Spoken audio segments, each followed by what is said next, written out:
Hey, and welcome back to Troll Time. I'm your host, Ivan D. Curtis, aka the Troll King. And this is a show where we talk sports, movies, or anything thought provoking. This is a special edition. We'll be talking about the 2025 NCAA Women's Basketball March Madness Bracket. I typically do this show with my right hand man, A. Willie, but now we officially have the First Lady of Troll Time show. Boarding Big Boards, how you doing, girl? Am doing great. I got plenty of thoughts on this bracket that's coming up. I'm excited to talk about it this year. It's all matchup dependent, and boy, do we have some matchups happening. No doubt. And hey, Willie, what's going on with you, brother? Hey, again, I couldn't have said it more eloquently than our sister said it. So let's get into it. I'm ready. Yeah, okay. We're gonna hop right into it. Basically, everybody, I'm gonna just give it a rundown, and I'm gonna let these two fine individuals break down these brackets. Starting Spokane, I'm just run down the matchups real quick. You got UCLA. Uh, They play the winner between UC San Diego and Southern U, which is we know typically probably how that's going to end. But then you got Richmond and Georgia Tech, Ole Miss and Ball State, Baylor and Grand Canyon, Florida State, George Mason, LSU, San Diego State, Michigan State, Harvard, NC State, and Vermont. Just to get this started, just to talk about my take on it is, of course, I probably got UCLA coming out of this region, but to me, probably until it gets to the eight, it doesn't really get interesting in this bracket. LSU, I think it's going to be interesting to see what they do, considering Flage has been out, has not played. Just when you talk about getting back into the flow, but I think they got a first. It's going to be tough because Florida State is no pushover, Yep. and that's potentially who they Yeah. may see in the second round. So that should be a goodie. But up until that point, I think you can see NC State either playing LSU or Florida State. And then after that, I think UCLA takes over. I'm going to let you guys chime in and just give your overall thoughts about that part of the bracket. Yeah. Don't sleep on Michigan, Harvard. I think that's probably going to be a very good initial rounds, right? Of the initial rounds, that's probably one of the more intriguing ones. Man. Harmony Turner been a bucket, but you're going against a team that has great defense. Like Michigan State has a very good defense. Grace Van Sluten's very good on the perimeter. They're very great. So that's going to be a very good, interesting matchup. But in terms of overall UCLA, I do expect them. I was looking at this live. I was like, UCLA, this is a pretty good matchup for them in terms of like all the other teams that they have to worry about in this bracket. Like, I feel like Ole Miss, like them going against Georgia Tech, there might be something spicy, but Georgia Tech is like a very good passing team. Ole Miss, great defensive team. Them going against Baylor, Ole Miss goes versus Baylor, that might be a little bit fun, right? Because Baylor's a very feisty defensive team, and Ole Miss is super good defensively. Ole Miss should come up on top for that. You also have LSU versus Florida State, right? And then the winner of that going against NC State. Uh, we don't know what's happening. I believe. Did we get any update on Anissa Morrow? Right, I, too. well, the last thing I saw was, right after Kim Mulkey said she's fine and she's playing, but of course that's what she's gonna say. But Yeah, but but I haven't heard any update on that. So that's yeah. obviously very, very important. And Timpson has been blocking all the shots down low. Obviously, we know the big bucket that Tanai Latson is and should have been first team All American. That's a separate conversation for a different day. Uh, and NC State, they've been on fire. So I thought if they were in a good region, they could make an upset. But I think fundamentally, UCLA, they're one of the deepest teams in the country, and they have the best options in terms of beating teams that might have just one or two stars. You're going to need a full complete roster of talent, or you're going to need like really good defensive guards to get after them. And I don't see all of these teams doing anything. LSU has the best push, but UCLA is my safest bet to get out this region. Got you, got you. Hey, Willie, You riding with that, or who you got? Um, well, you asking the LA dude. So. Even though I A have little biased. hashtag fight on, we root for everybody LA, right? Like so, yeah. But no, I feel like UCLA will come out of this bracket. I think they'll have, if it all goes chalk, if they play NC State, that will be very very fun to watch Mhm. because I think what NC State will be able to do on the perimeter is put a bunch of pressure on UCLA's guards. So if UCLA's guards cannot contain ball penetration and then Lauren Betts has to rotate and they get her in foul trouble, Mm, now it becomes somewhat of a different game. It's because yeah. NC State just comes at you in waves. But like you were saying, Bordy, like that Harvard Michigan State game is going to be fun to watch because Hmm. again, everybody, if you don't know how great Harmony Turner is, you will know. But the thing about Michigan State is, in addition to their defense, they play at a frenetic pace. Hmm. They so what they do is they force you into turnovers because they force you to play faster than what you want to play because Yeah. that's how they play. So they're playing. They gave UCLA everything UCLA wanted and Yes. almost beat them Yep. at UCLA because again they play at that pace and the thing about Michigan State is they may not beat you with talent, but if you have a short amount of time to prepare for them, they might be able to get you because it's Hmm. hard to replicate what they do. But I'm very, very intrigued by that game. Also, too, like that second round matchup that everybody mentioned, that potential of having Florida State and LSU. I can't wait to see CBG Latson get her thing, certified bucket getter. I can't wait to see her do her thing. And of course, I want it to be against LSU so we can see that. And I want Flau'jae to be doing what she's doing. Hmm. But the thing about LSU is interesting is if Michaela Williams isn't making shots because they don't run anything, right? No. They don't run anything really. They don't execute very well in the half court oftentimes. Mm-mm. In the half court is oftentimes Michaela make a play, Flau'jae make a play. Yeah. And And, he's and make I'll a say play this, off a OG rebound. says this. OG says this a lot, and he's right about this. In order to get easier buckets when they get in the half court, when they play better teams, they should run more stuff um, through Anissa because she's so skilled in the high post. Hmm. But they don't. Exactly. But they don't. And I'm crediting you, brother, for saying that. I'm not taking credit for what you said. Oh You no, said, no doubt. you It's know, not hard to tell. I mean, which realistically, in a tournament setting, this is no different than having Lauren Betts. You got somebody that you can go inside to when you're struggling from the perimeter or anything like that. And it's the same thing with LSU. They have no excuse. You got a slashing guard in Flau'jae. You got an ultimate wing player in Michaela, and then you had an ultimate inside outside threat of Anissa Morrow. You should never struggle to get a half court bucket or a And good this shot. right. this is why Kim Mulkey needs to pay for her sins because I don't understand how you have some of the best like certified bucket getters in the game, right? Like we're talking about Anissa, right? How she's so good in the high post. We're talking about how Michaela is so good, like in that mid range area, deep, right? Like Flau'jae can slash, right? You also have Kaylin Gilbert, who's also a really good Exactly. bucket maker. Like Yeah. Shine Wilson on a very good day can even like kind of find you a squeeze you out a bucket, right? You have a lot of players who can get buckets and that's why they're like simultaneously like a low key dark horse team before I saw the bracket, right? I don't think they can do anything against UCLA, just the way that they play. UCLA plays like connected energy. They don't at all. But if they were in a good bracket sense, I would peg them as a dark horse because they have the ability in close games, if they get to close games, to be able to stretch it out because you have so many people who can make that last second shot.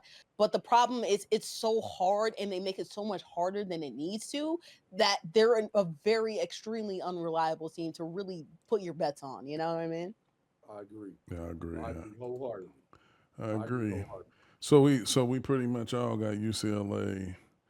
We got UCLA coming out of there with the potential of maybe playing NC State, LSU, or Florida State. Yeah. And Yeah. I just want to piggyback on A. Willie's point about how, like, the key to get UCLA off is to really put ball pressure on their guards. And I feel only Kiki Rice can really, like, do that effectively, I feel like. But the biggest problem with NC State, even though I like Triger, you're gonna need that post presence down low. That's the biggest worry for them. If they had somebody else, and I know they have that freshman that's coming up too, like I can't remember her name right now. Uh, if they were sure in that forward down low spot, I would give them a little bit more credit to potentially knock off UCLA. But I love Sanaya. I love Azaya. It's gonna be hard only having those two like real pieces, considering like even if Lauren is in foul trouble, you have Tamia and you have Janiyah too. It's an onslaught with them. It's hard, you know? It's funny with UCLA and NC State because when I see NC State some of the times, and I respect that she does this for the team to win, but NC State is different when Sanaya's aggressive, right? So much more. They're different when she's aggressive, and she's Hmm. making. Sometimes she defers a lot, and like, she can do a lot of stuff, but sometimes, in my estimation, she defers a little bit too much at Yeah. times, right? And then UCLA is different. I think I texted this to you boys. Like when London's making shots, UCLA is almost unbeatable, Hmm. right? When she's making shots, Yeah. yeah, yeah. When But she that's a makes win. shots, right, right. When she's making shots, they're almost unbeatable, and they're a completely different team when she makes them. So this, I feel like all of these things, when we watch these teams and we watch all these great players play, the great players are going to do what the great players do. But it's these, you know, sort of other players that we're looking at. If they Hmm. come out with these big performances, then it makes these behemoth teams that we're talking about unbeatable. So yeah, I still think this one will probably go chalk. And I do think UCLA comes out. I agree with y'all. Hmm. Gotcha. We're gonna go across the way to Birmingham. Yeah, Looking at this bracket now. Um, South Carolina didn't get the number one overall seed. Listening to the committee, that beat down that they took from UConn played a big part in why they didn't get the number one overall seed. Um, you know, I don't know. I mean, I was still iffy about it, but because their schedule was pound for pound the best schedule Absolutely. in women's college basketball. So, but I mean, I don't even care if it's the fact that it's UConn. You can't take you don't want to take a 29-point loss Mm-mm. to and anybody, not if especially you at can't be home. at the crib. Yeah, facts. Can't be at the crib. Hmm. But anyway, I said all that to say this. This looks like a bracket for a number one overall seed. Like you Hey, didn't get the hey, number one seed, but you got the number one love. Okay. yo, Coach Staley was hot, and she was Coach Staley was hot, and she was trying right boards. She was Yes. trying her best to hold it while Holly Rowe was interviewing her, but she was Yes. hot. She was Yes. hot about not having that number one overall seed. And that's why I said I love athletes, because you think that you're slighted so bad for not getting the number one seed. But if you look at the players in the teams that you go against, girl, you don't worry about Yeah. a thing. There's nothing you gotta worry about at all. I thought, again, I was watching this live. I thought UCLA, I was like, man, they got a cupcake schedule. And then I saw South Carolina's and I was like, if that's cupcakes, this is cupcake juniors. Like we juniors, we over here at the playpen in McDonald's. Hey, she was hot, and then she said this. This is the thing that got me too when she said it. So so I did see this in addition to doing my scouting presentation. So the other thing she said, which was funny, was I'm not going to address it, but I'm going to address it, right? That's Like crazy. I love her. that's what she said. She told Holly, we're not going to talk about it, and we're not using it for extra fire, but I gotta say something about it, I right? love you. Like so, she was a hot boy, like You hot and your biggest she was. worry is Duke. Like, get out of here, bro. Yeah, She was like just going down the bracket real quick. South Carolina, Tennessee Tech, Utah, Indiana, Alabama, Green Bay, Maryland, Norfolk State, West Virginia against Columbia or Washington, North Carolina and Oregon State, Vanderbilt, Oregon, Duke, and Lehigh. So you get all the if you're paying attention to all the chatter and laughing and us making the point. That's what we're getting to is that there's not even nobody that can give a threat. I don't care how bad South Carolina plays. I don't see anybody even coming close to making this interesting. I mean, Duke. I think I can see them playing Duke to get out of Yeah. the region. I can see that happening. Watch. That would be Or if Duke and North Carolina meet, that can go either way. I think North Carolina. It's just familiar foes. Yeah. I can see North Carolina taking them out. I actually think North Carolina have been playing good basketball. Sometimes they just would get caught in droughts Yes. during the Yeah. game, and then it slip away. But I actually like how they play. But Mhm. this region is not is definitely for the taking for South Carolina. We'll bounce over to the other side. This A Willie's part of the bracket with Mhm. USC. They got USC in Greensboro, UNC Greensboro, California, Mississippi State, Kansas State, Fairfield, Kentucky, Liberty, Iowa, Murray State, Oklahoma against Florida Gulf Coast, Oklahoma State and South Dakota State, UConn, and Arkansas State. And I think when everybody was talking about, even Bordy mentioned it earlier, it's just a potential rematch between UConn and South Carolina meeting. I mean, not South Carolina, Southern California to get out of this region, which is it's going to be it could be a toughie.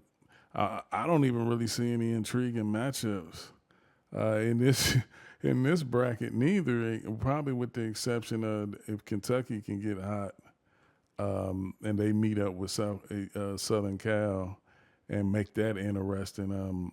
I think they got some solid pieces, but they don't shoot the ball particularly well in some of the big Mhm. games that they have lost, and I think that's going to be a thing. Now, one of my dark horse teams that I would probably figure to make a run is Iowa, for the Yeah. simple fact that it's a gritty team. They got a lot of good pieces in a tournament setting. You got Lucy Olson, a scorer. You Mhm. still got Stuckey. You got some other parts around Iowa that I think they're going to be gritty and they're going to play hard. And I think that could go a long way in the tournament. But I definitely like Olsen and Stuckey. It's a few other players that I'm not mentioning that I'll get back around to. But I'm gonna pass the ball to you guys and talk about this part of the bracket. Yeah, I for did. me. Mhm. Go ahead, boys. No, go ahead. Go ahead. Oh, okay.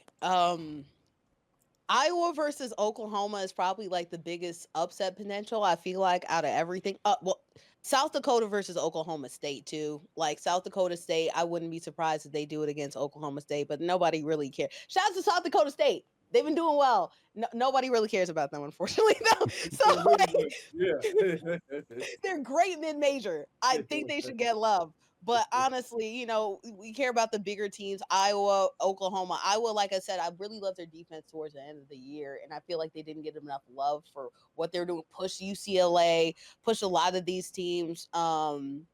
One against USC, but you're gonna have to go against UConn. And knowing UConn, I wouldn't actually be surprised if Iowa makes this nervous for UConn, knowing the fact that their defense is so good, they get in your face. And UConn sometimes when they have a lot of ball pressure, we've seen it like they had some struggles against again Oklahoma State. They've had some issues going against Tennessee, right? That runs the press. I wouldn't be surprised, but obviously, what we're looking forward to, I thought maybe Kentucky can do some things if they got favorable seating, maybe Kansas too, but I don't see that favorable seating.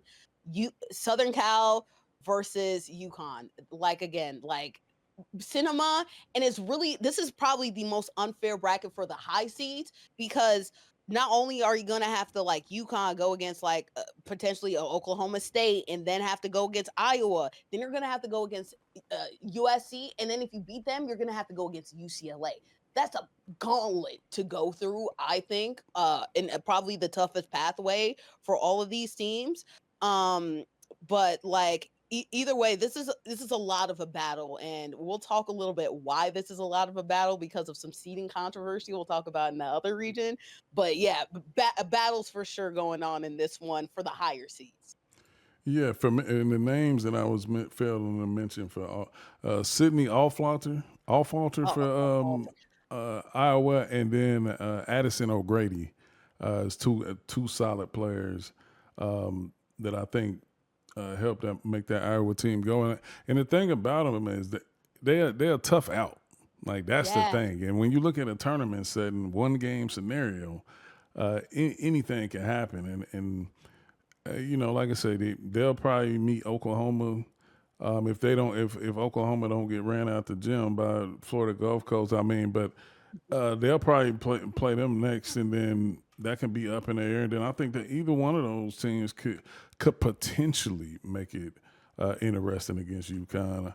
I'll get to it later when we talk about who we think is going to take it out, because I mean, UConn is starving for a championship. They haven't had a championship in a while. So I think this team is put in a decent position to make a run and get there. But yeah, this I think I know. Hey Willie, I'm gonna ask you. But I know probably who you got coming out of this region. I think Don't ask me who I got coming out of this we region. all know Don't ask me. who LA boy. who Don't who, ask me who's coming out of this region. who you We got. don't need Who you got, Bordy? that. Oh man. You know what? I think if UConn is able to get through their gauntlet, they might win this one. But give me USC, bro. Give me USC. Oh, Because okay, I feel okay. like UConn just might be on their BS because UConn, they're going to have to go through a big gauntlet. Like, even Oregon State, it doesn't sound like it's that Oklahoma State, but Oklahoma State played them close early in the game, in the thing, and UConn just be doing crazy stuff at weird times. Iowa, you talk about Sydney Fulter real quick. I love her irrational confidence because there's no reason why she should make it some shots that she does at the end of these games. And she was doing that last year with Caitlin Clark on the team. Everybody would be scared except for Sydney Fulter. She'd be hitting shots while you have Caitlin Clark on the team. They just are irrational confidence is what you need in March. So yeah. No doubt, no doubt. Me personally, my mind says USC, but my heart is with UConn. I mean, hey man, I just think, hey, I think the best is yet to come with Sarah Strong, man. Oh my God. I think she is gonna be. She's the ultimate, chip for them, man. Like, I mean, nobody really has an answer for her. Like, I mean, I think aside from that, AZ Fudd and how she shows up is gonna be key too. I mean, I think Paige is gonna be Paige.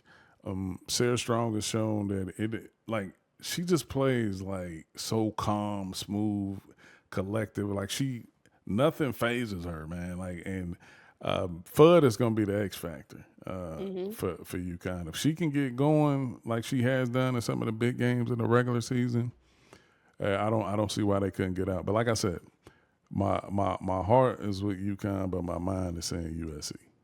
Yeah. So moving on. Right on. So, boards, have we heard is Ayoka Lee playing?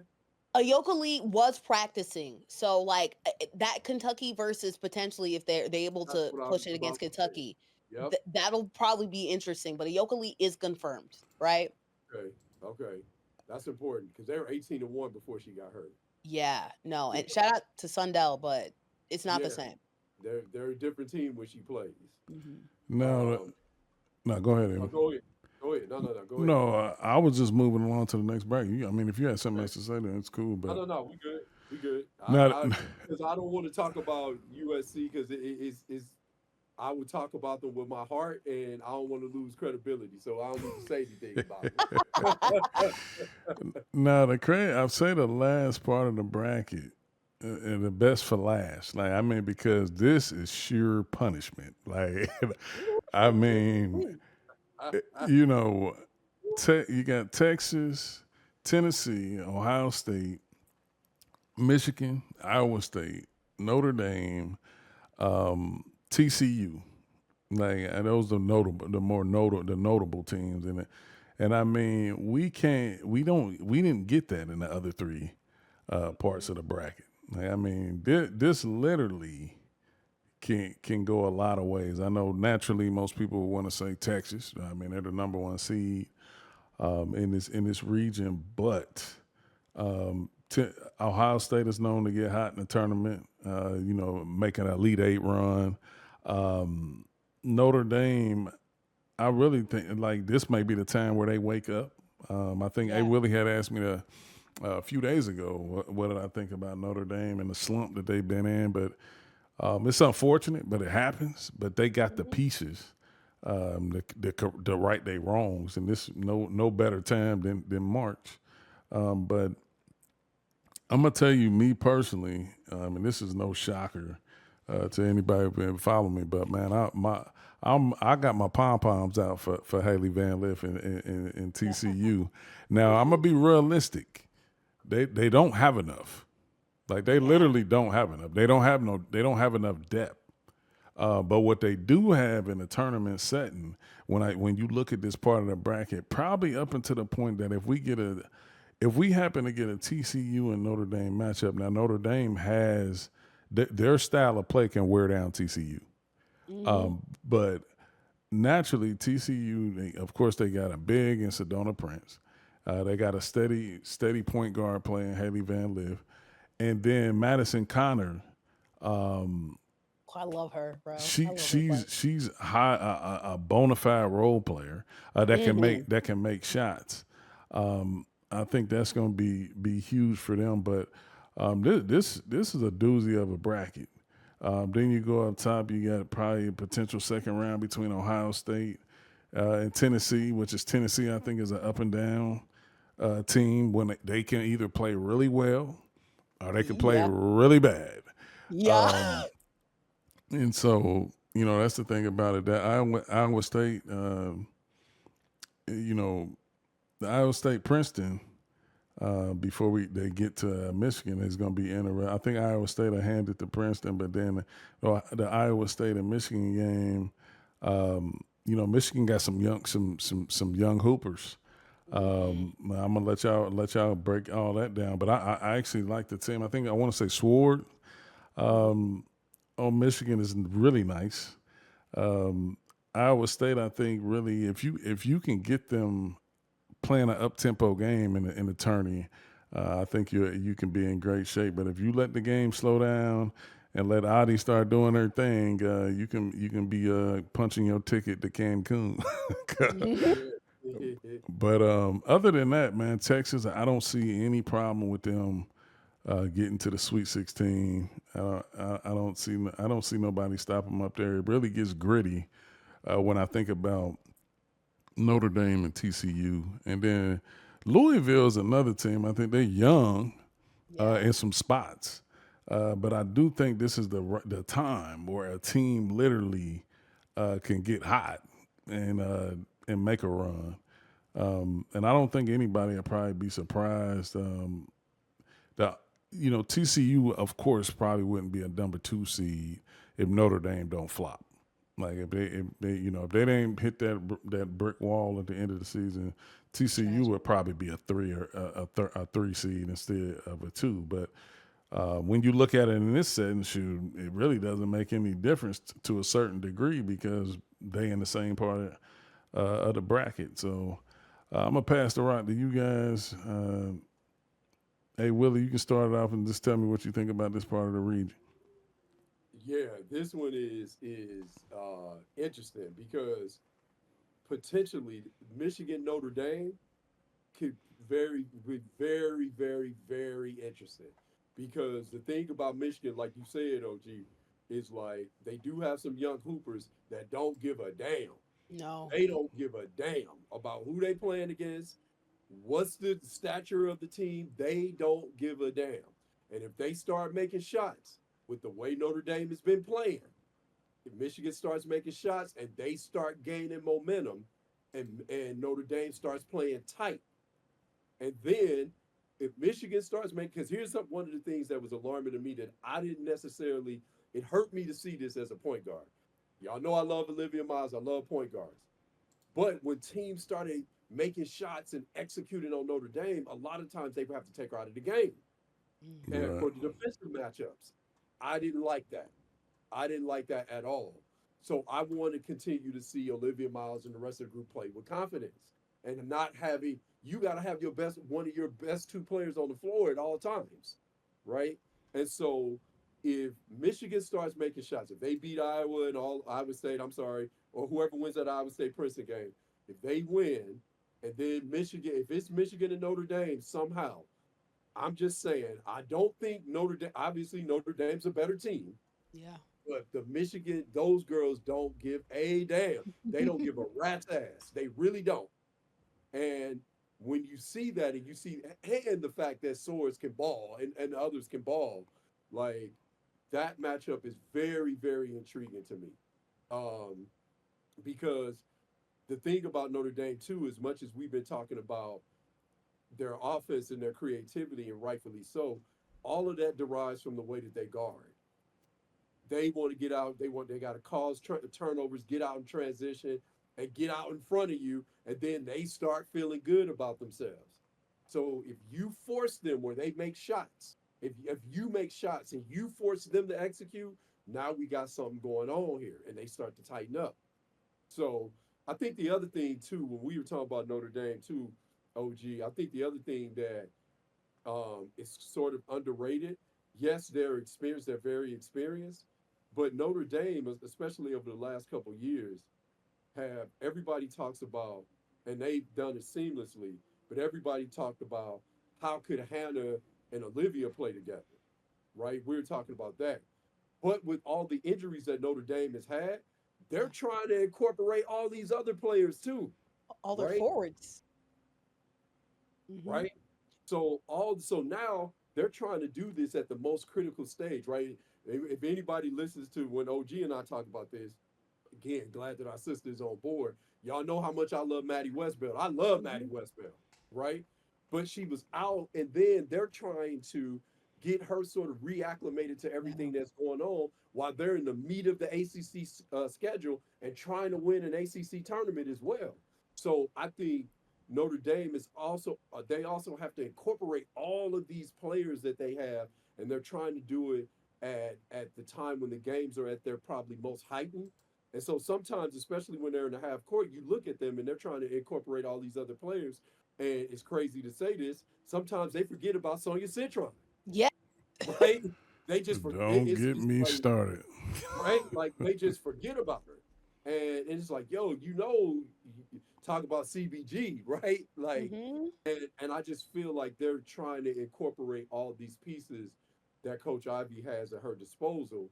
And if they're able to get that, with this break, maybe they're able to build more of that camaraderie. If they're able to get that, I think they'll be fine. But they have to you really start seeing how much a team is together when you see their defensive connectivity. And as Yes. of late, they just haven't been connected. So if they were to play Michigan, they just got to be careful. Yeah, I just want yeah. to say The that. one thing, the two things I wanted to note: key players for Michigan, Jordan Hobbs, Olivia Olson, and Silas Swords. I think, of course, is going to be the key. Now, the crazy thing about it, Olson and Swords is just freshmen, so Yes. they got a lot of college basketball ahead of them. And shout out to Jordan Hobbs because she's from Springboro, Ohio. Maddie Westbeld is from Kettering, Ohio, right up and down the street from me.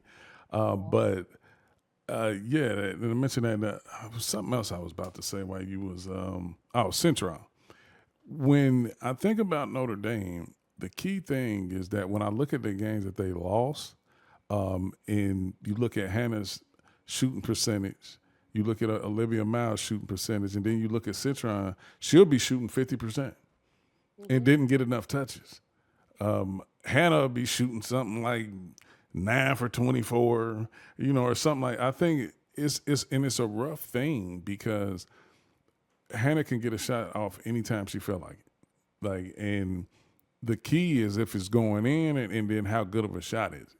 I think they have to find a way to have some continuity between the three, because they're skilled enough and talented enough to make it work. But they got to realize, basically, I say all that to say, realize, find the hot hand. Like, realize who's on fire at that particular moment, and feed them the rock. I think a lot of times Hannah, she can find herself coming down 3 trips in a row, didn't look for anybody. And mind you, now I'm a big Hannah fan. Like, I mean, and my posts prove it. Like, I post her any chance I get. But it's certain points and times of the game, they just got to recognize, situations. And like I said, who's on fire, and staying within the flow of the offense. Live by the dog, die by the dog, right? That dog plus minus is good when you in close games and you need a bucket, but sometimes they say, forget it and chuck it. And then they chuck you sometimes outside of game too, right? I I think an underrated thing also that we don't talk about is that like they went to Liz, right? The forward from Marquette and stop integrating Kate Koval.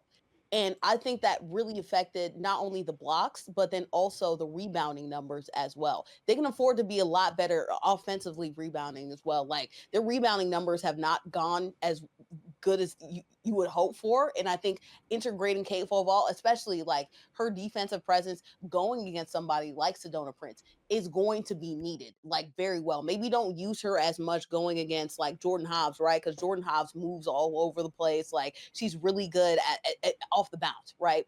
But if you're going against TCU, you're going against a 6'7" player in Sedona Prince. You're going to need a strong body because Sedona Prince struggles a lot with strong bodies, and that's why I feel like talking more about the board, right? I feel like if TCU is able to advance somehow, not somehow against Notre Dame, they've beaten Notre Dame before. I think a lot of that was fatigue going from LA, then straight to the Cayman Islands for Notre Dame. But if they're able to do it again and beat Notre Dame, you're going to have to go against Texas. And Texas has two very big bodies in Taylor Jones and also Olaker as well. And then hopefully they get back Aaliyah Moore. I'm not sure what the status of Aaliyah Moore is too, right? But she's also a very good talent down low, right? So TCU, you're kind of going uphill. I think Notre Dame, if they're able to get past TCU, they can beat the Texas team because I don't want to call Texas frauds, right? I want to stop short of saying that. Hey, But I was getting ready to get into it, boys. Go ahead. but Say what you gonna say. but Texas, high key, like when they were the number one overall seed by the AP, they were the biggest fraud number one seed of all time. I'll put that on the line. Okay. I won't be afraid to say that. They should be a number one seed in this tournament bracket. Obviously, Notre Dame being a 3 is a little bit weird. But like, sure, they got their wins. They deserve that. If you stop Madison Booker, it is so easy to just do whatever you want for this team because who else is going to score, right?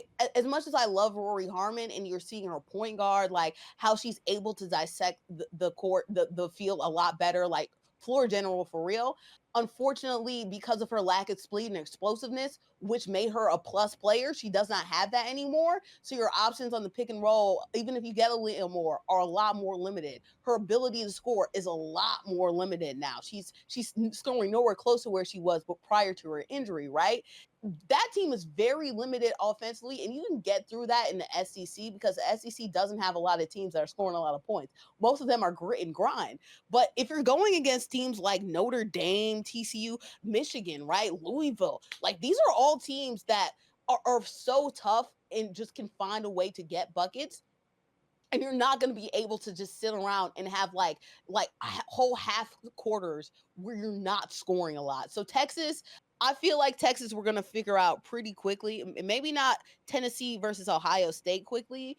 Tennessee, whoever wins the best out of that. But when we get to that other tier, we're going to really find what Texas is made out of. And I don't think that they come out this region. Tennessee versus Ohio State is interesting because they're both press. I do want to talk about that. So that's a battle of the two press teams going against each other.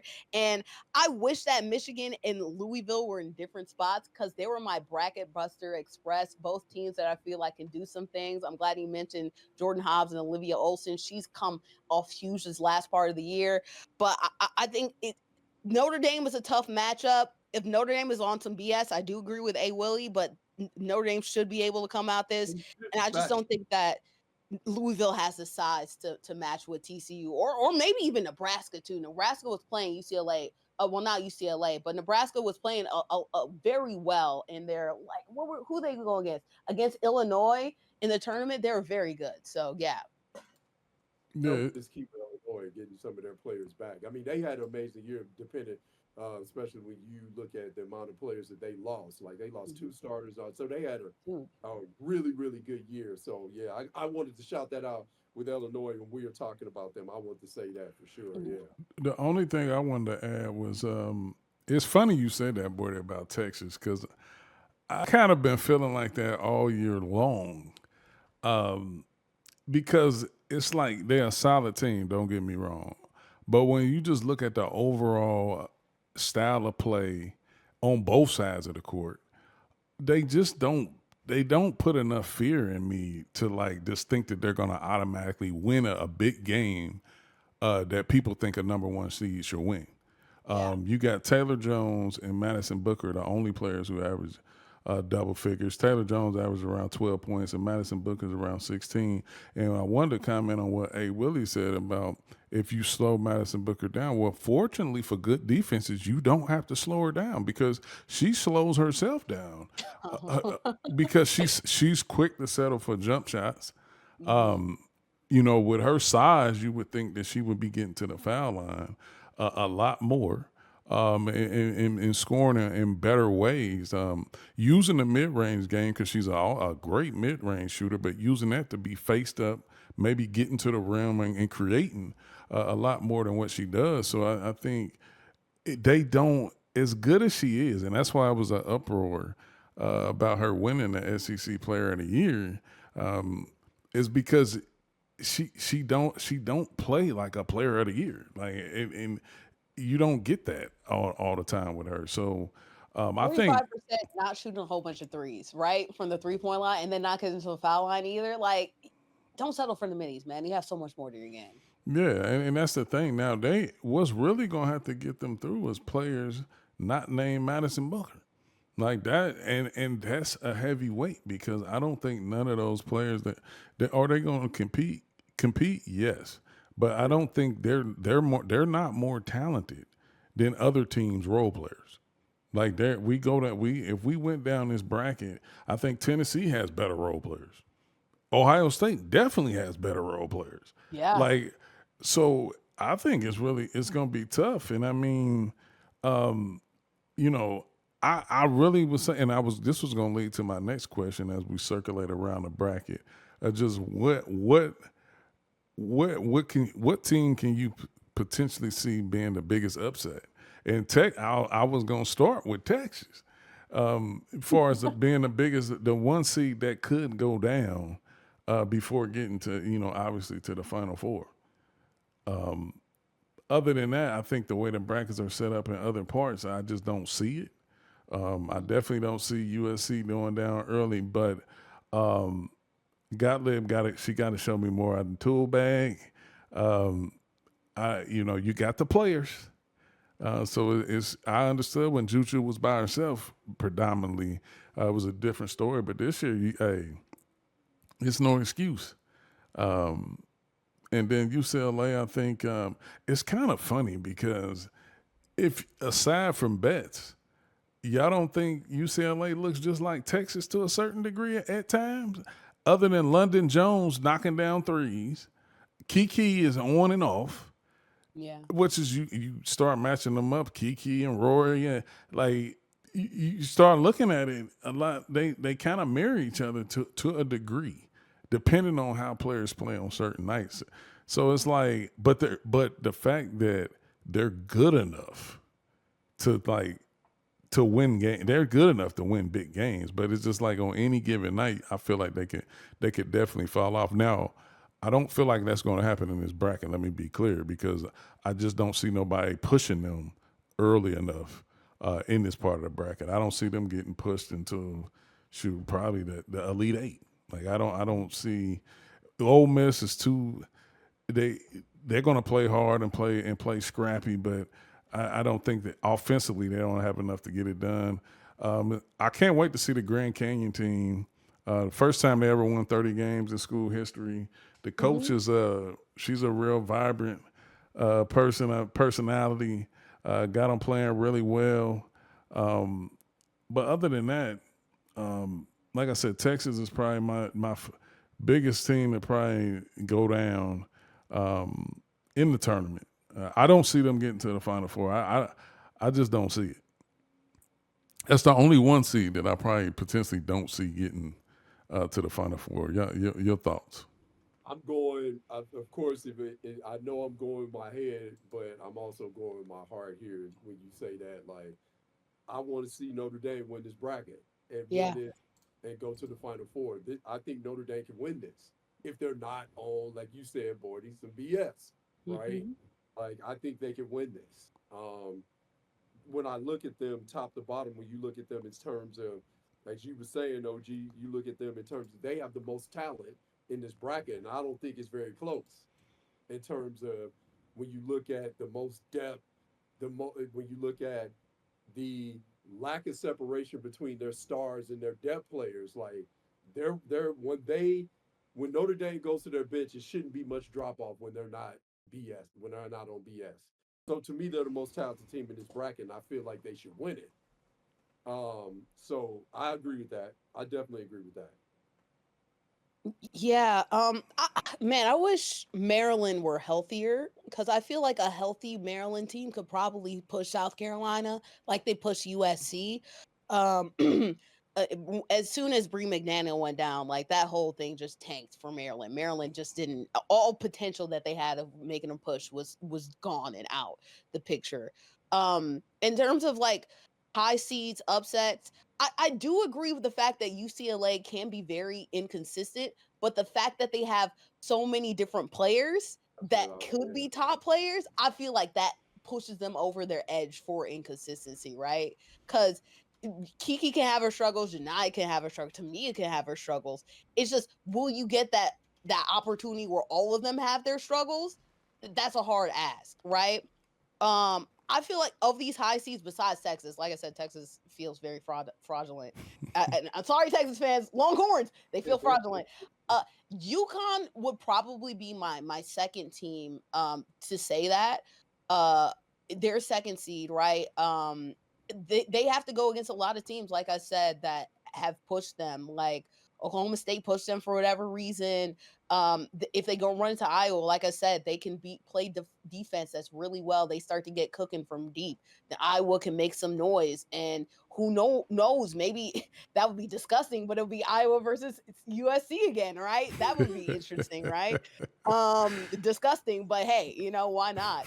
Uh, just because I'll say this, right? For all the teams that were top seven for the most of the year, right? UCLA, South Carolina, USC, Notre Dame, UConn, and then LSU, right? All of them have their fundamental flaws, and their flaws in which they look flawed at one point or another. They've looked very incomplete. UCLA, like you talk about, everybody else but Lauren, inconsistencies, right? Texas, who else besides Madison?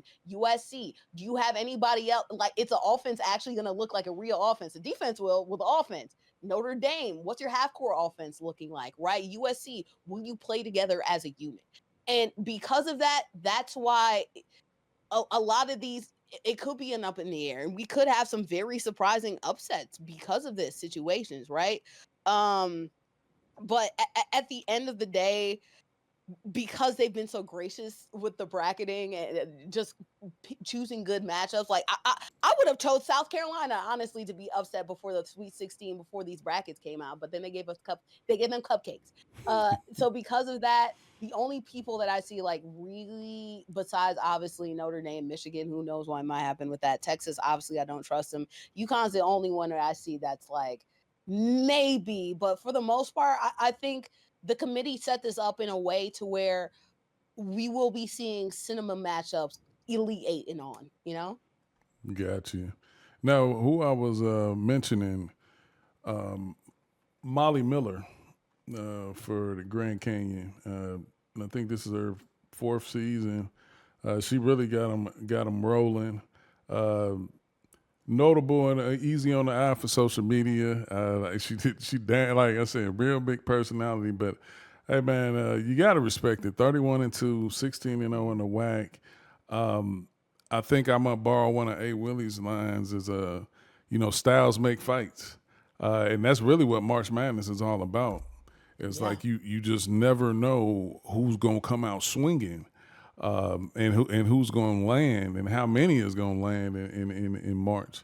And I think that's gonna be critical for a lot of these teams. And what I was gonna mention when you was talking about UCLA, Corey Close is one of my favorite coaches in the women's game.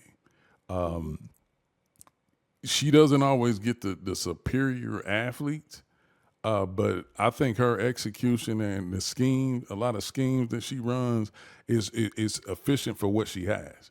And I think, typically, I honestly think it's hard to coach teams that have bigs like Lauren Betts because not real mobile, not real agile, but real effective around the rim. It kind of can either go either way with how you want to play because you can't play too fast, but you don't want to play too slow neither. But I think she always finds a way to make things work, and I think in late games, UCLA's execution has never really been that bad to me. When I think about them in close situations, and then closing out games, even when you look at the conference championship for them, they clawed back. You see it. Yeah. Stop it. Yeah, yeah, but USC should have won that game.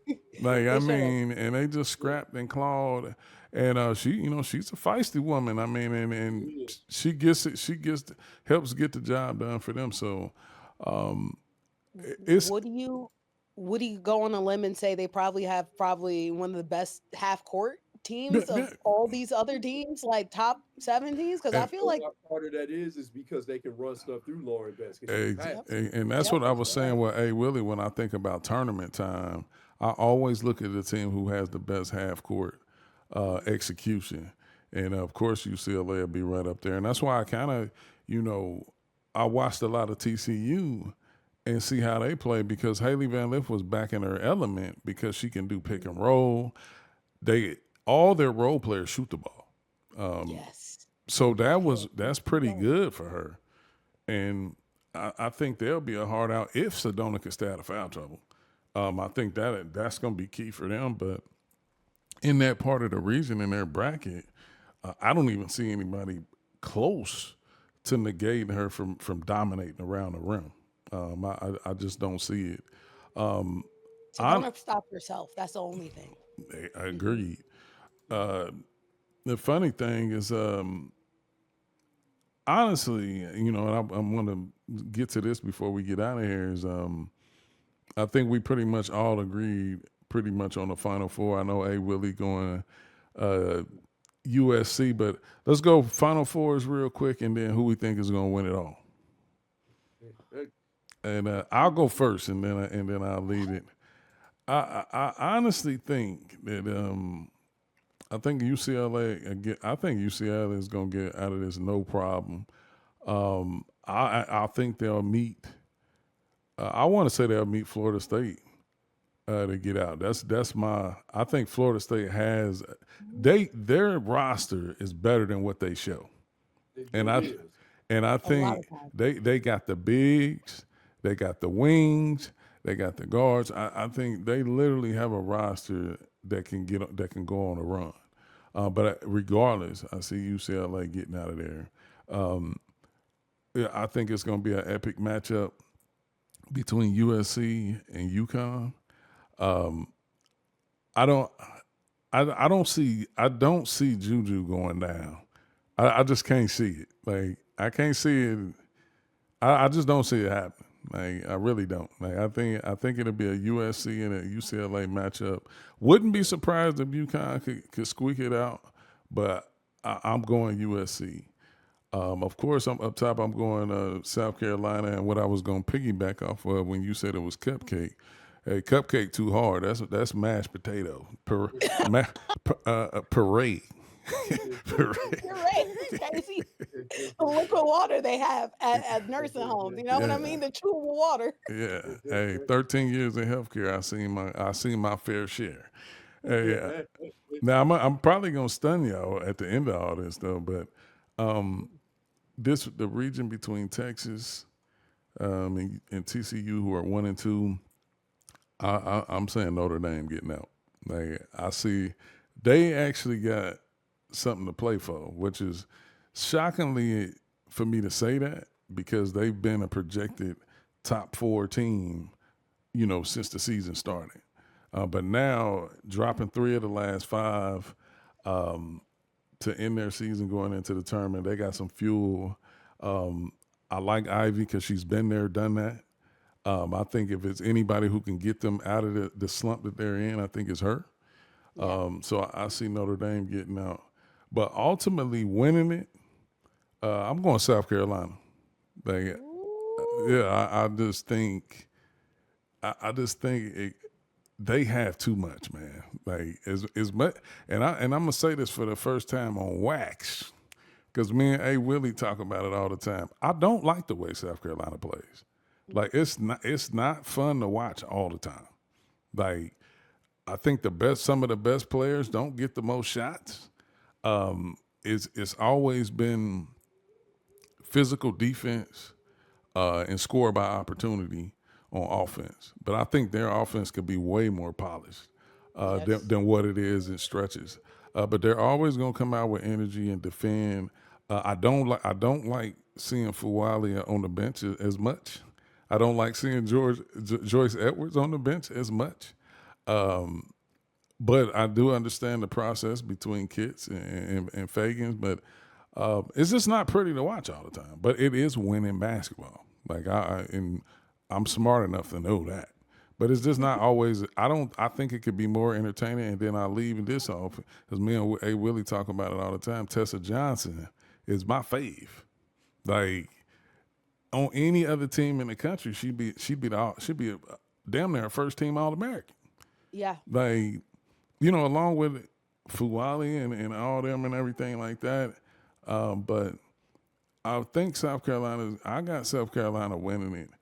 But I do think Duke, if they get there and to play South Carolina to get out, I think they'll try to make it interesting.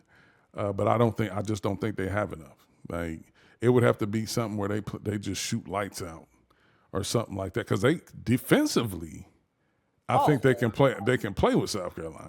yeah. I said that when we first talked about that bracket, that will be fun to watch. But offensively, you got to be able to put it in the bucket. And I think that's what South Carolina. If South Carolina don't do anything else, they're going to defend. They're going to defend and rebound, and they got bodies.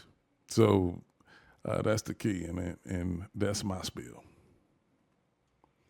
Hey Willie, you want to go? No, we're gonna let boys go. Ladies, ladies, ladies, Dang, ladies first. I gotta make Boys. decisions. I don't like this. I don't like this. Okay. Um. UCLA and NC State, I feel like are going to be the last 2 out. I love the way Sanaya and Azai are 2 of the most underrated players like in the country. I feel like I have a lot of my team of underrated players is crazy long, but like I feel like those 2 just don't get enough love. Sanaya's been playing excellent guard lately. Like she's been cooking as a passer. But going against UCLA, it's that presence inside that I just feel like they just don't have enough. UCLA advances. Again, maybe if Maryland had Bree McDaniel, they would probably push South Carolina a little bit. In South Carolina, like Duke, if Ashlyn Jackson and Reagan are just cooking and Toby's just eating, and like South Carolina is low key not that good at rebounding. I don't feel like people miss that. Like, and Donna's playing around with her rotations because I love Donna Staley. You should not be as loyal to those seniors as you want to be. Uh, Maybe Duke could squeak that out, but it still should be South Carolina. Um, USC versus UConn again, it's back and forth every single day. Like I have no idea either team could win out of this. Give me USC though. Legend of Juju, baby. It's just cooking. She's just her. She's just her. The bun got vibranium in it. I don't know what to say. Uh, in terms of Notre Dame versus this whole like field, maybe if Sedona Prince actually like steps up. Sometimes Sedona, she gets me upset because she could be that girl. She's very skilled, but sometimes he's not as tough as I want to be down low. And I feel like if Notre Dame's really feeling themselves, they can go ahead and win this one. So give me Notre Dame going against, like, let's say Texas. uh, no, Notre Dame is way better than that. The better scoring, better overall. In terms of who I feel like is going to win the Final Four, Notre Dame versus the South Carolina. More times than not, I would actually say Notre Dame, but South Carolina, I just feel like they have the onslaught defensively to really shut down the half court offense of Notre Dame. Most times than not, I would go Notre Dame, but just not a good matchup between South Carolina.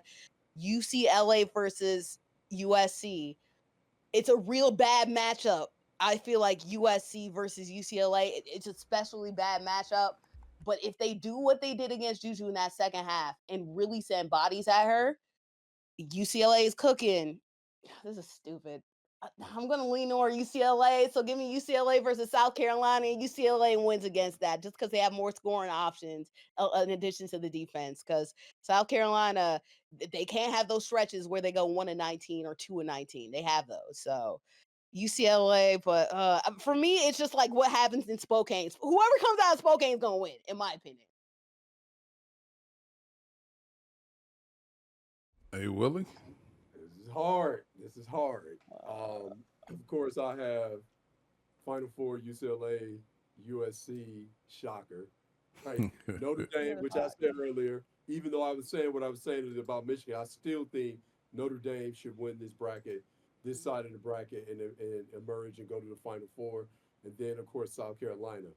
Um, the thing that I worry about with USC, and this is me being objective now here, seriously, like the thing that I worry about them is when you do have the opportunity to have court them, and what is Juju going to do? Is Juju going to put on her cape and feel? If is Juju going to have to feel like I need to put on my cape? Mm-hmm. And because when she puts on her cape, and if the shots are going, which more times than not they are, but when they're going, it's nothing you can do about it. And because they have won some games where she's just practically bailed them out Yeah. because in the half court they're just not running anything. And it's one of the things that I was so hyped about when Kiki went was I wanted to see Juju and Kiki in pick and roll. Because how do you defend that? How do you defend that? You have to make a choice. But that requires a couple things. That requires Juju reading out of the pick and roll and not necessarily looking to say, okay, whenever that screen is set for me, it's for me to score all the time, Yeah. right? So she has to read out of the pick and roll. That's one thing. But you can't double it. You cannot, you have to pick your poison. And especially at boards, and I was texting about this, especially if you get Kiki popping and she's making them, Mm-hmm.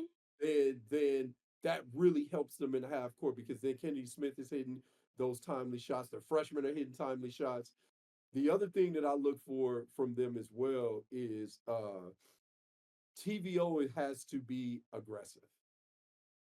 And being aggressive for different people, being aggressive means different things for different players. So when I'm saying TVO has to be aggressive, I'm not saying TVO has to score 20. That's not what I'm saying. She also can't just be relegated to just standing in the corner Yeah. and shooting open shots when the ball comes to her. Yeah, you got to be able to make those, but also part of her game is putting pressure on the defense and making decisions, which also helps Juju because teams can't plus up on her and you take that predictability out of the game when Juju gets the ball off the glass and then okay, now we plus up, or we have to wait until Juju gets the ball before we do something, Mm-hmm. right? They have other people that can make decisions. They have other people that can put pressure on opposing defenses. And I think that will help them from staying out of those half court situations so much. Um, Not just relying on Juju to make all the decisions. So if you're a team and you have the opportunity to do that to them, it makes me, I worry about them when they're in those situations. Like you were saying, OG, like we got to see more from Coach Gottlieb's bag, right? We got to see more there. Um, that's again being objective. That's alarming to me. Um, the other thing that's alarming to me, we are joking about this earlier, is if you have the guards to put pressure on USC, if you get Kiki in foul trouble, USC's different. And it ain't hard to get Kiki in foul trouble, No, right? Like Tampa that, blood, baby. Crimson right? blood, baby. Oh my gosh, right? Right? It ain't. It's just the way, you know. She's always in foul trouble. So if she's in foul trouble or you're making her play with fouls, they're a different team. She's different. They're different. So that's one of the things that's another thing that worries me about them. But having said that, I'm taking them over UConn. I'm taking them to win to play UCLA in the Final Four. Man, playing for a fourth time, I think USC has that bad taste in their mouth. Like we should have won the third one, and I think they win. And I think they play. Man, this hurts. Yeah. This Yeah, hurts, right? yeah. It hurts. I know exactly what you mean. Yes. It hurts. Yep. But honestly, I think they play Notre Dame. And Mm. Ooh. I think they play Notre Dame in the national championship game. And I think USC wins. Ooh. Now, Bordy, who did you That was have? with my heart. Bordy, Yeah, that was not what I expected him to say, so That was Bordy, with actually. my who did heart. you say was gonna win it all? I said UCLA. Okay, But what I expected from A Willie, I expected him to go against South Carolina, and I was like, I don't think South Carolina's a good matchup for USC though, because I feel like Don's gonna that half court offense. He She's ain't gonna going. Yeah, figure out a way, yeah, dude. yeah, Hmm. I yeah, got But you. they have a better chance against Notre Dame for sure. yeah. Way better. So to cap it off, I got South Carolina. A Willie got USC, and who did you say again, Bordy? UCLA. And you got so hey, That's what that's it is this year. hey, we're gonna see now. Um, I want to thank everybody who tuned in to this special edition of Troll Time.